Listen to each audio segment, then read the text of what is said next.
पटना की hot seat Bankipur पर BJP के बैकफुट पर आने की चर्चा है। बीजेपी उम्मीदवार अभिषेक कुमार सिन्हा उर्फ अभिषेक बंटी ने अचानक चुनावी मैदान से हटने का ऐलान कर दिया है। सबसे हैरान करने वाली बात यह है कि नामांकन दाखिल करने से महज 24 घंटे के भीतर उन्होंने अपना नाम वापस ले लिया, जिससे सूबे की सियासत में हलचल तेज हो गई है। कि मैं पारिवारिक कारण से विधानसभा उपचुनाव लड़ने में असमर्थ हूं।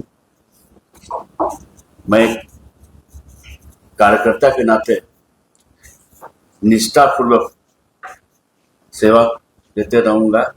गुरुवार को जिस उम्मीदवार के समर्थन में बिहार के मुख्यमंत्री सम्राट चौधरी समेत एनडीए के तमाम दिग्गज पटना की सड़कों पर हुंकार भर रहे थे, उसी उम्मीदवार ने शुक्रवार शाम को अचानक सरेंडर कर दिया। बांकीपुर सीट इसलिए भी चर्चे में है क्योंकि इसी सीट से जन सुराज पार्टी के प्रमुख प्रशांत किशोर चुनाव लड़ रहे हैं। बीजेपी प्रत्याशी के नाम वापस लेने के बाद पीके की पार्टी आक्रामक है और इसे अपनी जीत का संकेत मान रही है।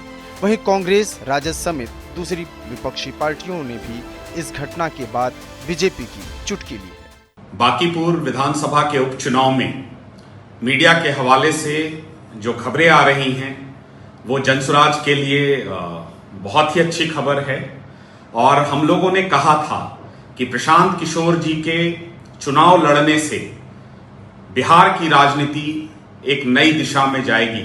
आज उसकी परिणति सामने है। जो सूचनाएं आ रही हैं उसमें बांकीपुर विधानसभा से बीजेपी के एनडीए समर्थित उम्मीदवार ने अपने नामांकन को वापस लिए जाने की घोषणा औपचारिक रूप से मीडिया में कर दी है। ये कहीं ना कहीं बांकीपुर की जनता का विशेष रूप से आभार है।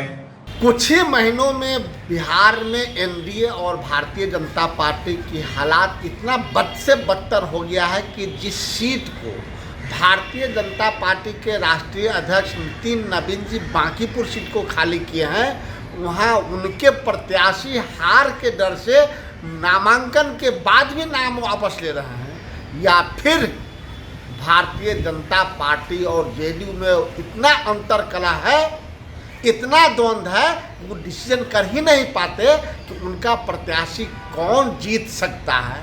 लेकिन जनता समझ गई है कि एनडीए के पास ऐसा कोई प्रत्याशी नहीं है जो इंडिया गठबंधन के प्रत्याशी को हरा पाए।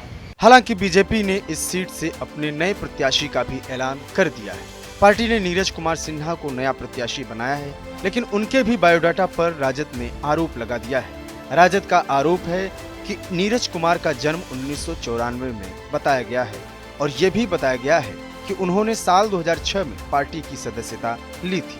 इस हिसाब से मात्र 12 साल में ही नीरज कुमार सिन्हा ने बीजेपी ज्वाइन कर लिया था, या फिर बायोडाटा में जन्म ही गलत दिखाया गया है, ये बीजेपी बताए।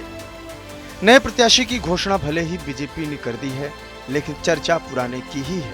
जनसुराज इस मुद्दे को अच्छे से भुना रही है। अभिषेक बंटी के इस फैसले से जहां बीजेपी बैकफुट पर आ गई है, वहीं पार्टी की चुनावी रणनीति पर भी बड़े सवाल उठने लगे हैं।